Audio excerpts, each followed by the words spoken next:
should always walk on footpath. அதாவது நம்ம சாலையில நடந்து போகும் பொழுது footpath சொல்லிட்டு தனியா நம்ம நடந்து போறதுக்கு இடம் வச்சிருப்பாங்க. அந்த இடத்துல தான் நம்ம என்ன பண்ணணும்? நடந்து போகணும். அப்படி இல்லனா சாலை ஓரமா தான் நம்ம நடந்து போகணும். நடுப்புற நடந்து போனா என்ன ஆயிடும்? என்ன ஆகும்? நடுப்புற நடந்து போனா ஆக்சிடென்ட் ஆயிடும். வண்டி நம்ம மேல வந்து இடிச்சிரும். அதனால நமக்கு ஆக்சிடென்ட் ஆயிடும். சோ என்ன பண்ணணும்? only walk on footpath. சரிங்களா? அப்படி இல்லனா சாலை ஓரமா நடந்து போகணும். Next we should very good. ஓரமா தான் நடந்து போகணும். பெரியவங்க சொல்றத கேட்கணும். Okay. Next we must cross the road at zebra crossing. அதாவது ரோட்ல வந்து zebra crossing டிரா பண்ணிருக்காங்க. பாத்துக்கிட்டீங்களா?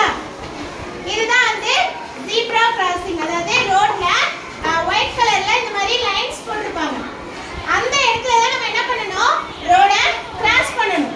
ஃபர்ஸ்ட் நம்ம ரோட கிராஸ் பண்ணும்போது zebra crossingலே நம்ம கிராஸ் பண்ணாலும் லெஃப்ட் அண்ட் ரைட் நம்ம ஃபர்ஸ்ட் என்ன பண்ணிடணும்? பாத்துறணும். வாகனங்கள் எதுவும் வருதா, வெஹிக்கிள்ஸ் ஏதாவது வருதான்னு சொல்லி டர்ன் பண்ணி லெஃப்ட் அண்ட் ரைட் நம்ம பார்த்துட்டு தென் அதுக்கு அப்புறமா தான் நம்ம என்ன செய்யணும்? அந்த zebra crossingலையும் கிராஸ் பண்ணணும். ஓகேவா? Next don't use mobile phones while driving car, bike, etc. எந்த vehicles நம்ம டிரைவ் பண்ணும்போதோ மொபைல் ஃபோன் என்ன பண்ண கூடாது? யூஸ் பண்ண கூடாது. நீ உன்னோட மம்மி கூடயோ டாடி கூடயோ யார் கூடயாச்சும் பைக்ல இல்ல கார்ல வரும்போது மொபைல் ஃபோன் யூஸ் பண்ணனா நீ கண்டிப்பா சொல்ல don't use mobile phone. எப்படி சொல்லணும்? don't டிரைவிங் பண்ணும்போது don't use mobile phones அப்படினு சொல்லி நீ சொல்ற. கண்டிப்பா சொல்லுவியா? ஓகே.